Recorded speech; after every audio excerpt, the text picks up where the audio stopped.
but there's still another game to play, Yes, there and is. it's a rematch of a game that I think you and I both think Ohio State probably should have won. So, it was okay. Let me rephrase. I think they should have won. At I the end think of the they could have game, won, should have. okay. You know what? Fair. I'll say that's fair.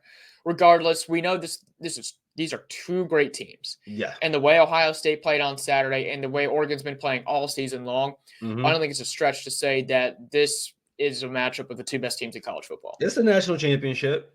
Yeah, and it's a shame that this has to happen in a semifinal, or not even in a semifinal, it's a quarterfinal. Yeah.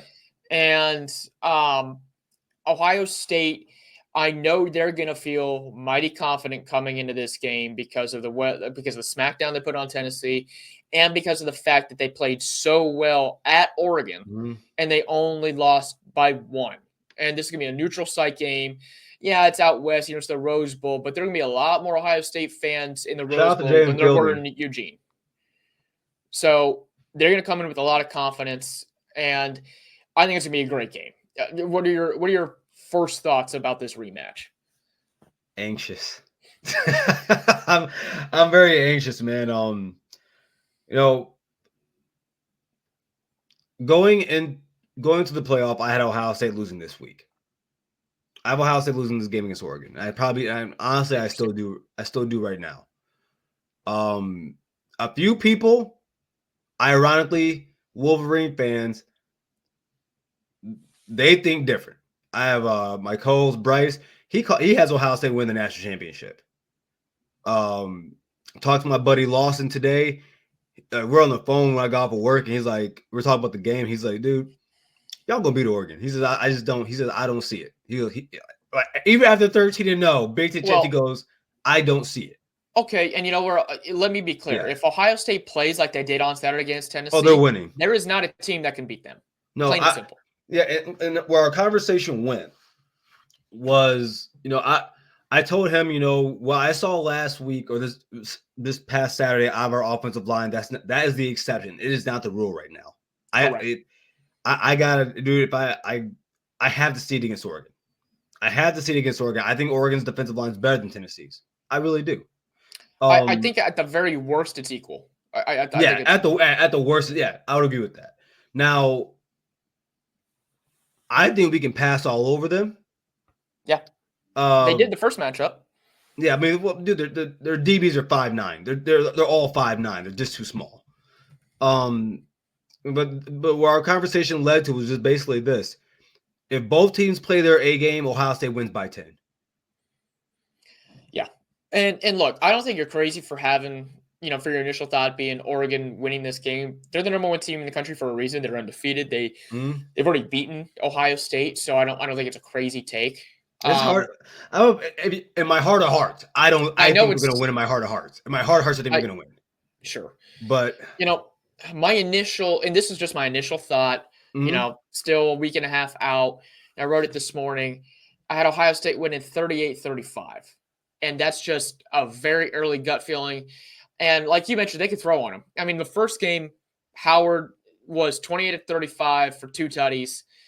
And he was great. Quite frankly, that had been the best game that he played up to this year. And he also had a rushing touchdown too. So, this team, it's very hard to pin down now how Ohio State is going to play, because now we've seen them at their best, and they hadn't been at their best all season. This was the game where they were to put all of the pieces together offensively, defensively against the Vols.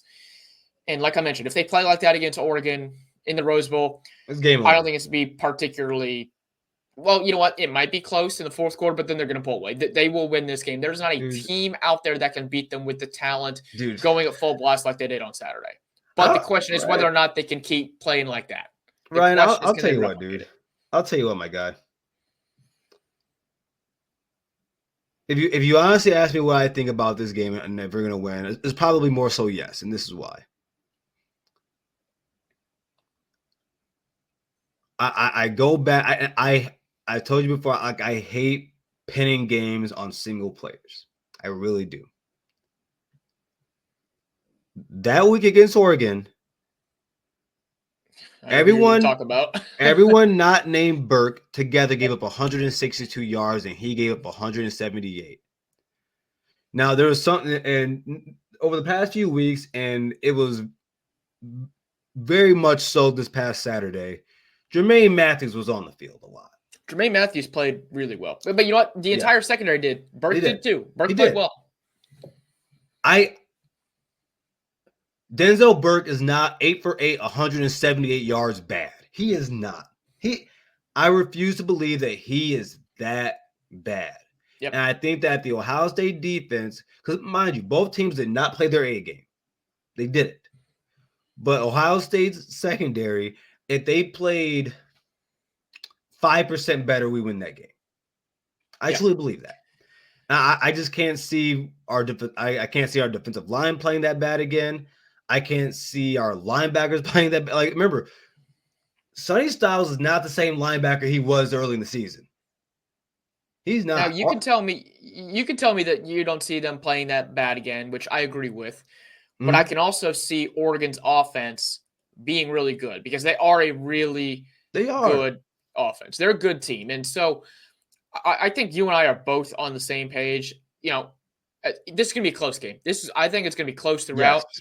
I do not think it's going to be a blowout like it was on Saturday. I mean, I didn't see 42-17, but, you know, I did see a comfortable victory. I do not see a comfortable victory for either team in this game. It's going to be I wouldn't say it's going to be a rock fight because I do think it's going to be high scoring, but it is going to be a dog fight. And I think whatever team wins is going to be coming out of the game pretty exhausted coming into the semifinal matchup against probably Texas. I think whoever wins this game is winning the national championship. I tend to agree with you. What I saw out of Texas this past weekend, I was listening to I forgot who he was talking to, but I was listening to Colin Cowherd this morning when I was at work, and he was talking about the Clemson game and how they passed. And he said, if Clemson is passing on you like that, God, I don't want to see what Oregon and Ohio State are going to do to you. Yeah, I'm gonna be honest with you, man. I'm just not a believer in the SEC this season. No, I mean, I know you saw Georgia. You know, Carson Beck's out. You know, he tore his UCL. He just had surgery, so if he's done, it's gonna be Gunnar Stockton. Who had winning that game?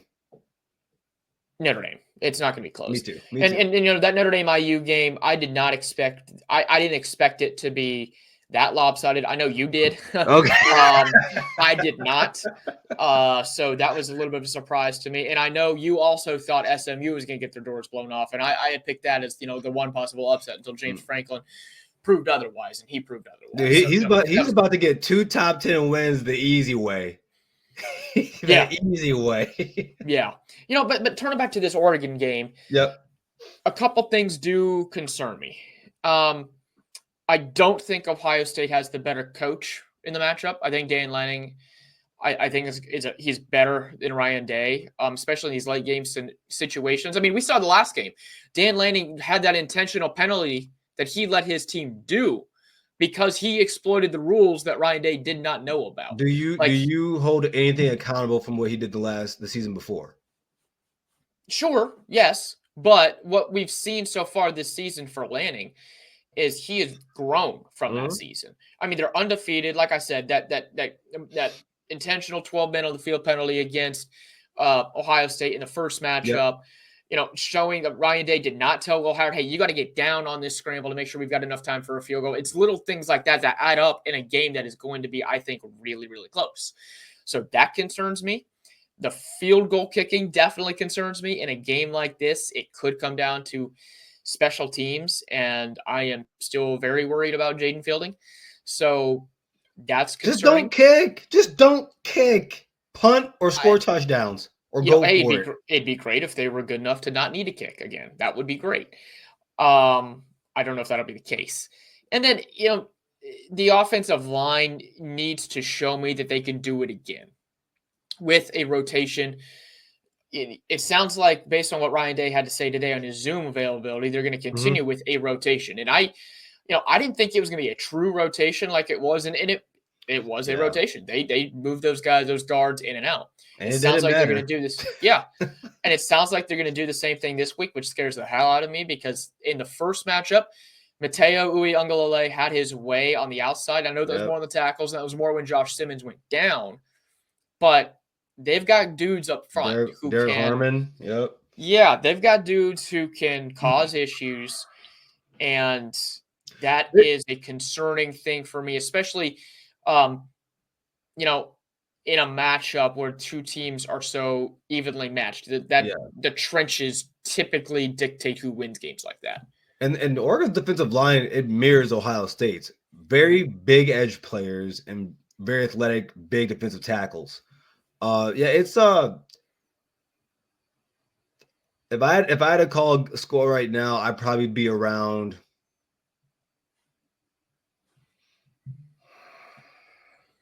I would be around 35-28. That's what I would be around. If Ohio State's defense plays to the level that they can, and if Jim Knowles is scheming that type of stuff up, I would lean to them not getting over 30. I would lean to Ohio State playing very well in that. Oregon also, Oregon also still struggles against the run. So, I think this is going to be a really good game. I'm very excited. This is the game. We didn't get it in the Big Ten championship, but every Buckeye fan wanted this matchup again. I was going to ask you if you were hoping for a rematch here in the college football playoff after they didn't get it the Big Ten title. I wanted to know if you wanted Oregon again. I needed it. Okay, I needed it. I've said this from the get-go. And if Notre Dame wins, which I think they're going to, fine. But there's a few teams where rent is due. Oregon's one of them, and Georgia's one of them. Those are two teams that I really want to beat. And they can go out there with Boo Boo the Fool at quarterback. I wouldn't care. I just want to see us beat them. Yeah. But what's interesting is the line opened up. It was Ohio State favored by 1, and the over/under was 53, which I thought was incredibly low. That's for how these teams are. And now I just checked, according to DraftKings, the spread's already moved up in towards Ohio State. It's now 2.5. Ohio State's favored. The over/under is 55, which I still think is low. You said 3.5. It's 2.5, and the over/under is 55, which I'll probably grab that over regardless. Once we're done here, but I think this is a game that is going to showcase two good offenses. I think, look, as good as Ohio State's defense is, like I said, I think they're the best defense in the country right now. But I think Oregon might be, in totality, the best offense in the country. With everything they've got, with the offensive line, the quarterback play, the way they're able to run the ball. Tight end. Yeah. Exactly. Now, obviously, Ohio State can put up exceptionally good offensive performances as they did on Saturday night. But as far as consistency goes, I think Oregon is the gold standard in college football this year on offense. And it's going to take a really strong effort from Jim Knowles and those guys to hold them not just under 20 points, under 30 points, because they didn't do that in the first matchup either. Yeah, and I'll tell you, I expect Ryan Day I expect Ryan Day to throw the ball a lot. I expect him to throw the ball a lot. First off, man, you're in Pasadena. It's gonna be good weather out there. And also, and this is a stadium that's familiar to Ohio State, and it's familiar to everyone on this team, or all the seniors on this team, the juniors on this team. They've played in that stadium. They've been there. We saw probably the greatest Rose Bowl performance of all time in that game with JSN. But I'm really excited to see that. I love the Rose Bowl. I think it's really cool the way it worked out, so that it looks like a old Pac-12. I love that. I love that, man. Saw this comment about Gabriel's running. Nico kind of ran on us, but he couldn't throw. Thoughts? So Nico was able to run the ball because, as we mentioned earlier in the show, there was no one open downfield. Ohio State did an exceptional job of locking down the receivers, and the defensive line really got after him and forced him out of the pocket, where he kind of his first instinct, because he's a freshman, is to look down and then run. He's not keeping his eyes downfield to find the receivers that are open. Dillon Gabriel's a veteran. He's played a lot of college football. This is his 6th year out there.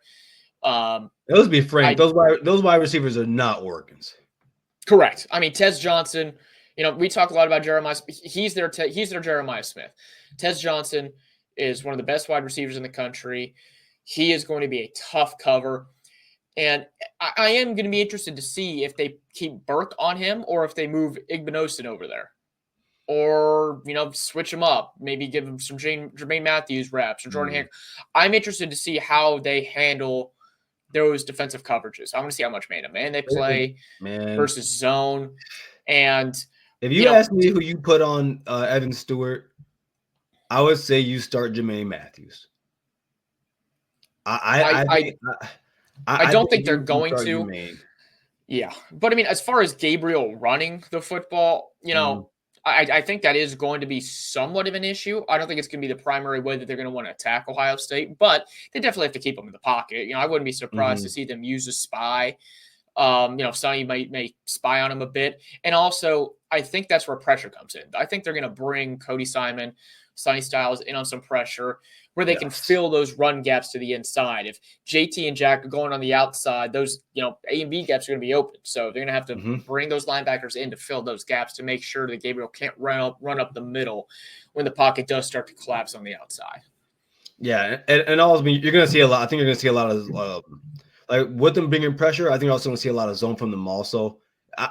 Oregon's not the type of team you want to play a lot of man on because they're running short routes, they're running screens, they're doing all that.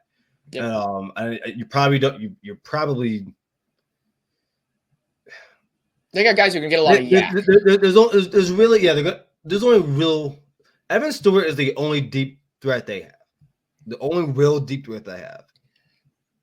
I mean, Tez can go deep, but a lot of his stuff is like a lot of his big gains are after the catch. Yeah, and so I'm gonna be honest. I mean, I don't want Ransom holding anybody up, but I wouldn't be mad that if in the slot, depending on where he is, you bring Caleb down. I mean, Caleb, dude, he's the best offensive player on our team. Oh yeah, I mean it's not close. So, I think it's going to be a really fun matchup to watch. This is like we mentioned before. I think these are the two best teams. I agree with you.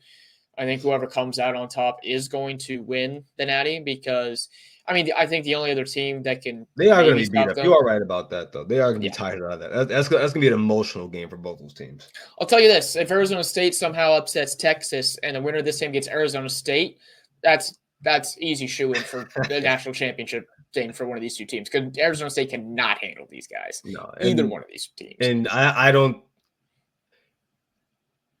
Texas is the only team right now that could beat these two. Georgia can't. Penn State. I think Notre Dame can give them a game. No. Oh no! Not with Riley Leonard at quarterback. Not with Riley Leonard at quarterback. I don't think Texas can either because Texas's offense is not very good right now. I know they put up 38 against Clemson. Clemson's defense is not Ohio State's defense or even Oregon's defense. I hate seeing Quinn play like this, man. Quinn should have stayed. He should have stayed with us. Yeah, or he should have left. Probably should have come back. The development would have been much better.